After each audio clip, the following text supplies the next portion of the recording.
Hi, my name is Giacomo Gianniotti, and I am the voice of Hawkeye as well as Old Man Hawkeye.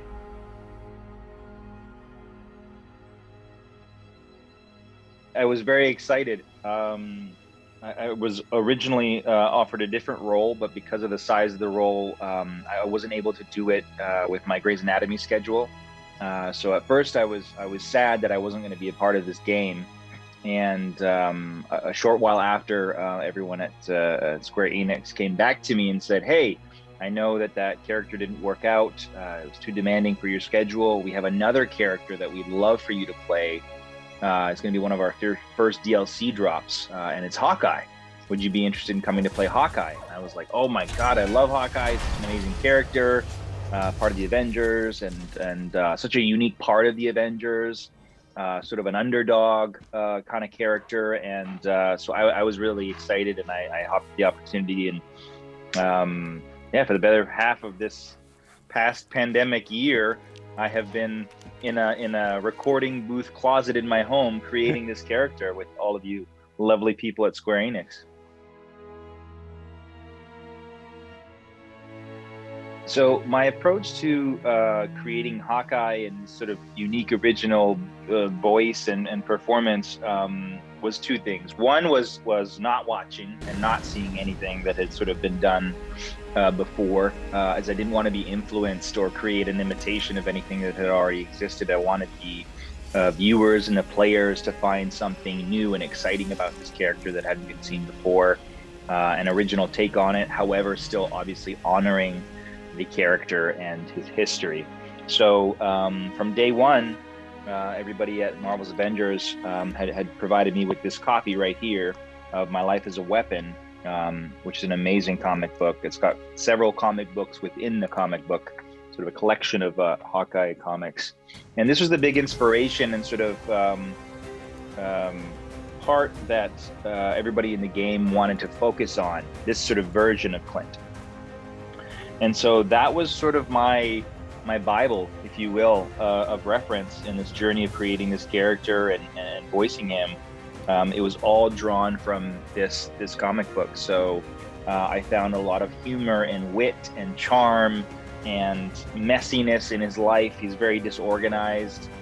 And I got a lot out of the relationship between Clint and Kate in this particular comic book as well. And just how their dynamic is so funny and beautiful at the same time. They have this sort of like sibling brother-sister relationship, and even though he's sort of the senior who is sort of like teaching her, she's his protege, she's in somehow more mature and wiser than him, and I think a lot of comedy ensues from that. And it's been really fun to kind of use this as a jumping point to create something new and something hopefully people would connect with when they play the game.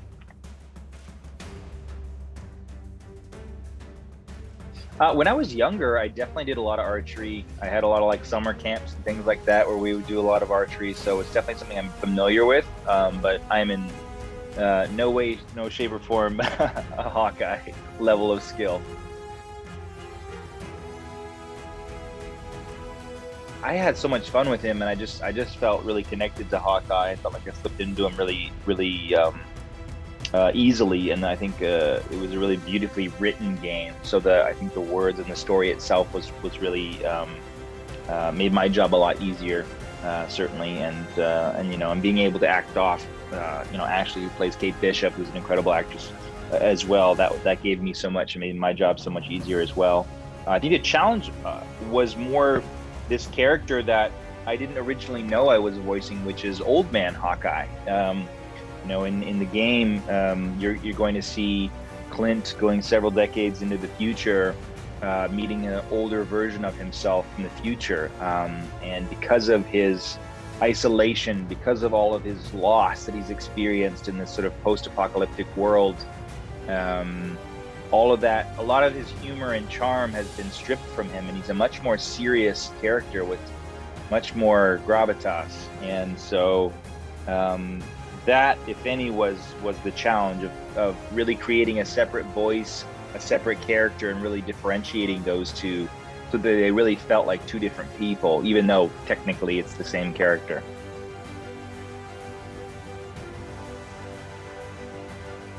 Well, I think, as a voice actor, certainly when there's not a lot of motion capture involved, like this project, I mean, you're really relying on your imagination. When you're working in TV and film, the props and the set designers and the production designers have created these worlds in front of you to react to, and you're in the room with other actors and you're getting to interact with them. Whereas the voice work can be quite isolating. You're in a closet, in a booth. None of those real things are there. You're not acting with another actor. So what the voice actor has to imagine and create artificially is so much greater to really make them feel like they're there. And I think the acting part is much more intense. You're doing much more acting because you're having to pretend that you're fighting off this futuristic version of the Hulk named Maestro in this cave, but you're just in a closet by yourself in your pajamas. So it's sort of having to imagine unimaginable circumstances within a very artificial environment. And I think that's the challenge for me and for I'm sure most voice actors.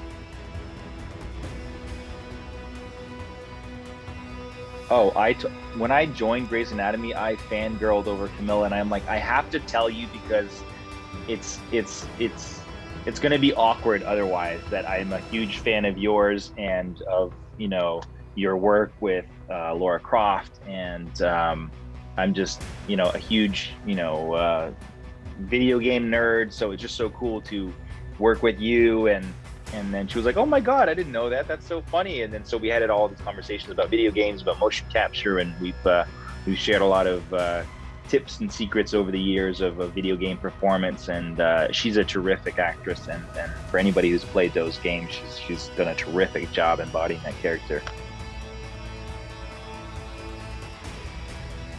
I think a large part of the story, going back to Old Man Hawkeye, is about getting a glimpse of the future. And it's a gift that, of course, none of us in the real world could ever have.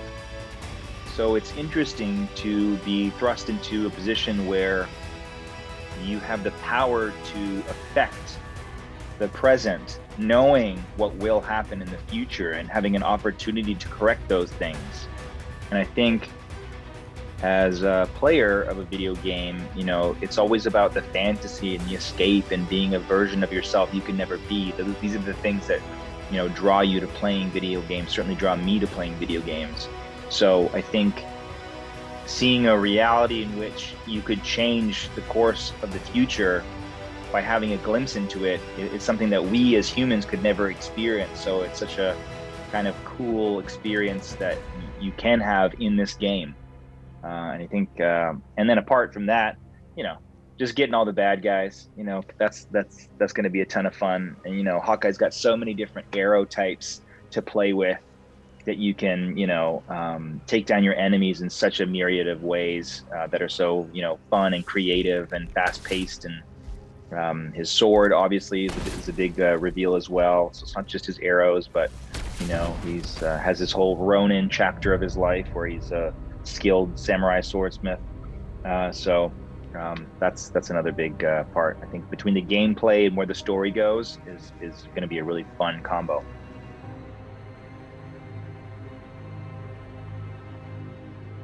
I just can't wait to see all you guys play Hawkeye and post about it and tweet about it, and I just can't wait to see all of your guys' experience playing Hawkeye and having Kate Bishop by his side, and you guys taking down all these foes and taking down Maestro. I just can't wait to see all the videos of your gameplay and your reactions to the moments in the story. Those are the stuff that I really look forward to.